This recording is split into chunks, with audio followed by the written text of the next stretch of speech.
En, en términos, siguiendo con la prueba de hipótesis nula, en términos un poco más operativos, como se venía refiriendo anteriormente, vamos a probar las hipótesis nulas, específicamente las hipótesis nulas. Y lo que vamos a estar probando de las hipótesis nulas es cuál es la probabilidad de que ocurra la hipótesis nula en en la medida en que los datos de nuestra muestra nos han dado información. Y eso lo comparamos con una población teórica o población teórica como la distribución de probabilidades. Como les había dicho también, al probar a las hipótesis nulas necesitamos un criterio un criterio para evaluar si la probabilidad que estamos calculando para nuestra hipótesis nula es alta o baja.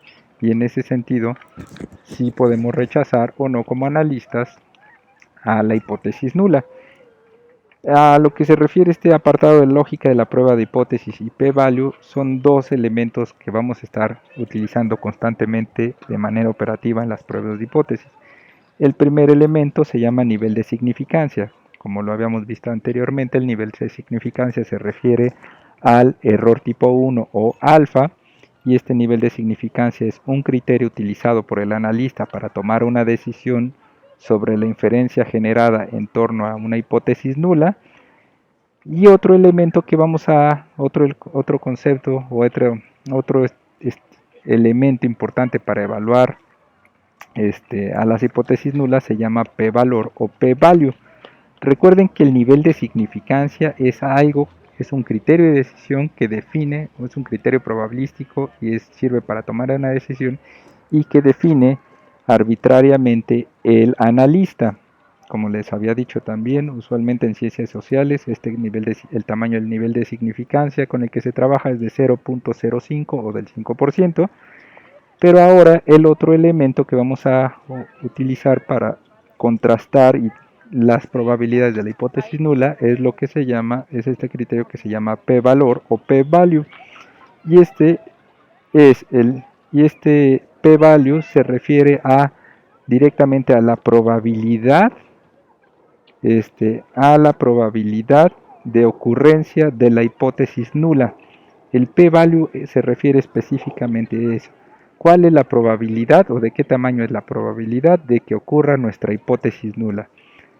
Este p-value, no se define arbitrariamente, sino al contrario, este se va a calcular estadísticamente utilizando los datos de la muestra. Entonces lo que vamos a contrastar es el p-value o los valores probabilísticos para un estimador, en este caso imaginen que será la media. ¿Cuál es la probabilidad de que ocurra nuestro valor observado en la muestra?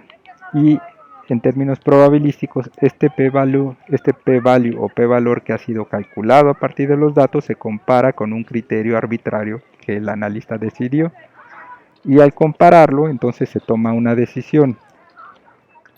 Este, la interpretación del p-valor es importante. Es- el p-value se define como la probabilidad de que se presente un valor estadístico, por ejemplo la media, más alejado de la hipótesis nula en la población que el observado en la muestra. O dicho de otra manera, es la probabilidad de observar los valores del estadístico igual o más extremos que el observado en el caso de que la hipótesis nula sea cierta. De alguna manera, como esto se interpreta, es que si el p-valor es pequeño, se dice que la hipótesis nula es inverosímil o que tiene muy poca probabilidad de ocurrencia. Este va a ser el elemento calculado a partir de la hipótesis nula. O también se puede definir como cuán inverosímil es el resultado observado si la hipótesis nula fuera cierta, o hasta qué punto el resultado observado en la muestra es probabilísticamente compatible con la hipótesis nula. Como les había dicho anteriormente, lo que vamos a estar haciendo es calcular el p-value. Lo que vamos a estar haciendo en las pruebas de hipótesis es calcular un p-value para los datos de nuestra muestra. Eso lo vamos a comparar con nuestro nivel de significancia o criterio de decisión. Y por ejemplo, si el p-value resulta que es mayor o igual a nuestro nivel de significancia o criterio de decisión, entonces lo que estamos diciendo es la probabilidad de que ocurra la hipótesis nula es más grande que el criterio de error o el riesgo que habíamos aceptado. Si la hipótesis nula es más grande que nuestro riesgo de equivocarnos al rechazar, entonces no rechazamos la hipótesis nula. Pero si el p-value, la probabilidad calculada para la hipótesis nula a partir de los datos de la muestra, es más pequeño que nuestro criterio de decisión o el riesgo que estamos dispuestos a correr, entonces si el p-value es más pequeño que alfa, o el nivel de significancia, entonces sí rechazamos la hipótesis nula. Y si hemos rechazado la hipótesis nula, lo que ocurre al final, explicativamente, es que la mejor explicación que tenemos a la mano va a ser ya no la hipótesis nula, sino la hipótesis alternativa o nuestra hipótesis de trabajo. Pero si no rechazamos la hipótesis nula, entonces lo que se dice es que la mejor explicación sobre el comportamiento de la realidad hasta ese momento es la hipótesis nula y no necesariamente nuestra hipótesis alternativa. Y posteriormente, bueno, operativamente, ahora sí, como toda esta parte teórica que hemos venido refiriendo se traduce en términos más operacionales o procedimentales, en términos estadísticos, se define a partir de una serie de pasos, y esa serie de pasos son los elementos que integran a la prueba de hipótesis nula o la prueba de significancia. Estos pasos, siguiendo a Saikin, por ejemplo, él los define como 7 pasos. El primer paso es definir una hipótesis nula. Esta hipótesis nula consiste casi siempre en una igualdad o en la negación del efecto entre las variables. Por ejemplo, aquí lo que se ejemplifica es que esta media para nuestra variable observada en la muestra va a ser igual a la media en la población. Esto quiere decir que es una igualdad. Y esta igualdad usualmente, como les decía, es la manera en que se define una hipótesis nula. Segundo paso, se define el nivel de significancia o alfa. Como les decía, usualmente se suele ubicar entre valores del 5 o del 1%. Después se selecciona el estadístico apropiado para, según la distribución de la probabilidad de una variable analizada. Este estadístico nos sirve después para calcular las probabilidades. Posteriormente, el cuarto paso consiste en calcular el p-valor. El p-valor a partir de nuestros datos.